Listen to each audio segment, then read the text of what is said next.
હું દહીં લેવા ગયો તો એમને મને ખાટું દહીં આલ્યું.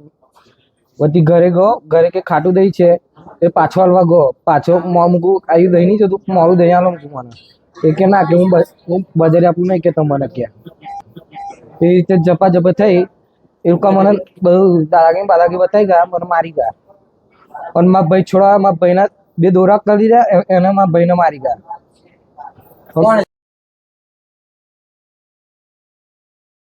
અમે ઘટના એવી બની હતી કે મારો ભત્રીજો થઈ ગયા. દહીં લેવા ગઈ તો અમે મોરું દહીં લેવા ગયા, ખાટું દહીં આપ્યું.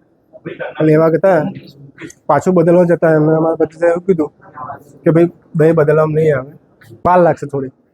તો ભત્રીજાએ એવું કીધું કે ભાઈ છે તો ખરું તમારી જોડે, મને પાછું બદલી આપો. એમાં અમારી જાત પર ગયા, અમને વાઘરા ના વાઘરા બધું કહ્યું.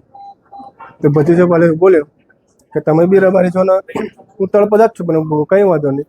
જે છતાં બી વધારે બધા બોલ કે વાઘરા નીકળી જાય થઈ માર પડશે. ભત્રીજા એવું કહેતા 4 એકસમો હતા, અંકિત રબારી, રાહુલ રબારી, વિષ્ણુ રબારી, ચોથા નામ જાણતો નથી હું. એ 4 જણા દુકાનમાં ઘાલી ગરદા પટોળમાં માર માર્યો છે. અને છોડાવા જતાં મને લોખંડની સાહેબ પાઇપ લઈને મને બી મારે છે. અરે એમાં થયું એવું, હું નીચે ઊંઘ્યો હતો અને મારો ભાઈ દુકાને બેઠો હતો. એ ભાઈ દહીં લેવા આવ્યો હતો, એટલે કંઈક દહીં લીધું અને પછી 10-15 મિનિટ પછી પાછો કંઈક બદલાવા આવ્યો કે દહીં લેવાનું નહીં. એટલે દહીં ફેદાઈ ગયું હતું. એટલે મારો ભાઈ એવું કહ્યું કે ભાઈ દહીં ફેદાઈ ગયું અને તું રોજ એટલે રેગ્યુલર જ કસ્ટમર છે, રોજ આવ. તો કે હવે લઈ જાય ને, આવું મારે દહીં ચાલે નહીં એમ. એમાં આને ના પાડી. એટલે જે ભાઈનું દહીં લેવા આવેલું એ ભાઈ આવ્યો ફરી પાછો જાતે રવિ કરી. એટલે રવિ આવ્યો એટલે રવિ મારા ભાઈ જોડે બોલવા ચાલે કે કેમ ના બદલી આલું, આમ છે તેમ.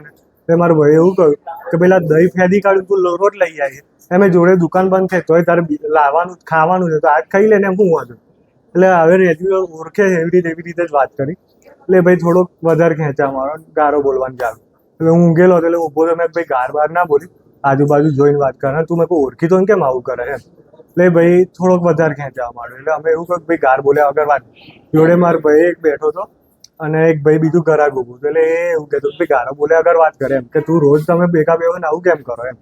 એટલે ભાઈ પછી મારા ભાઈની ફેટ પકડી. એટલે પછી મેં એને ફેટ છોડાવડાવી. એટલે ભાઈ એ ફેટ છોડાય એટલે હાથા કરવા માંડ્યો. એટલે ભાઈ પછી બહારથી એનો બીજા 2-4 જણા બોલાય એને, એની જોડે જે પેલો છોકરો દહીં લેવા આવ્યો એને કંઈક ઘેરથી ફોન કરીને બીજા 2-4 જણા બોલાય. એટલે પાઇપો ને એવું બધું લઈને આવ્યા, મને માર્યો, મારા ભાઈને માર્યો, બીજા 1-2 ઘરાક ઊભા હતા એમને માર્યા. પછી આજુબાજુવાળાએ શટલ પાડી દીધા. એટલે એ લોકોએ પછી મારે ત્યાં એક કાકા દુકાને બેસવા આવે છે, મારે રિક્ષાના ફેરા ખાય, એમનો કાચ તોડ્યો, મારું બાઇક તોડ નાખ્યું, આગળ બીજા 1-2 જણાના બાઇક તોડ નાખ્યા.